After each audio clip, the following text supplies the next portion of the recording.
This podcast on stress is a part of the Spirituality and Healing in Healthcare course and is an introduction to a larger topic on stress. The physical signs of the stress response are fairly easy to obtain. They can be directly measured when a subject is in a state of stress. The heart rate increases, the blood pressure increases, the metabolism increases as measured by the rate at which the subject consumes oxygen. Blood flow to the large muscles increases.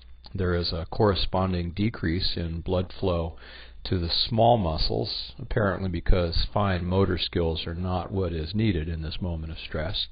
And also a decrease in blood flow to the digestive organs, a loss of ability to digest, to reproduce, to do those kinds of things that are not really necessary in a moment of danger. There's also an increase in circulating blood sugar because the liver is converting stored glycogen into glucose, so it will be available to body tissues for energy. The physiology of stress has become pretty well known in recent years, largely through brain physiology studies. It is now known that a large part of what happens here involves the HPA, hypothalamus pituitary adrenal axis. The hypothalamus signals the pituitary gland, the pituitary in turn signals the adrenals, and the adrenals release hormones, adrenaline, also known as epinephrine, norepinephrine. The result is that the sympathetic nervous system is aroused.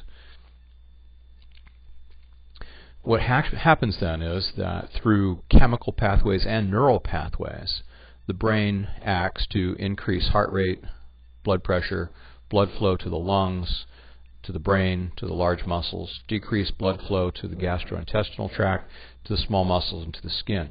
There's actually an increase in the clotting factors in the blood. Very handy if you happen to get mauled by a lion or a bear. Something that you definitely want to have going for you. This is, in fact, what Dr. Walter Cannon in the early 20th century identified as the fight or flight reaction. When faced with danger, we, like other animals, respond with a fight or flight reaction, the ability to stand up and fight hard and to overwhelm our enemy, or to run as fast as we can in the other direction and save our lives that way.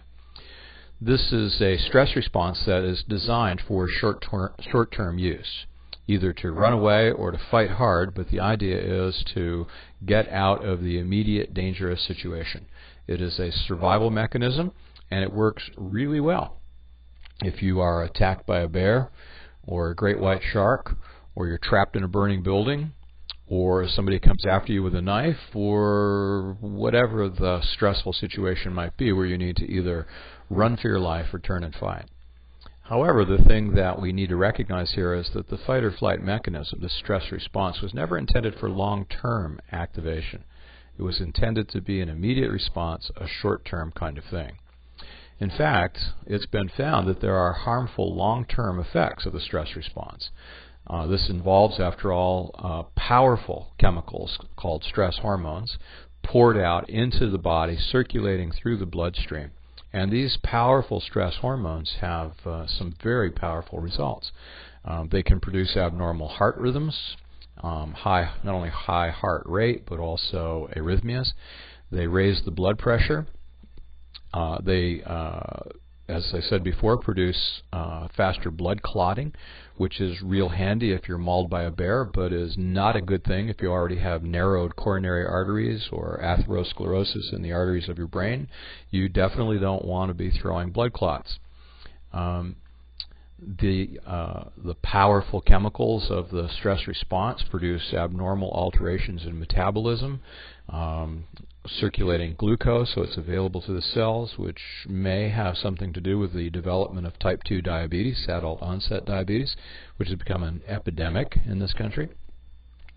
It produces an unpleasant state of arousal, which most people would not want to live in, a state of anxiety, a state of panic, a state of apprehension, which then produces mood disorders of various kinds that may result in people medicating themselves with other drugs that are not good for them, or maybe eating themselves into obesity, alcohol addictions, those kinds of things.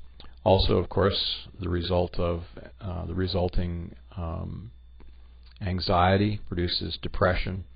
It can produce high blood pressure in a chronic form, hypertension, essential hypertension that has no obvious cause, about most of the hypertension in this country. And it can produce various kinds of metabolic disorders.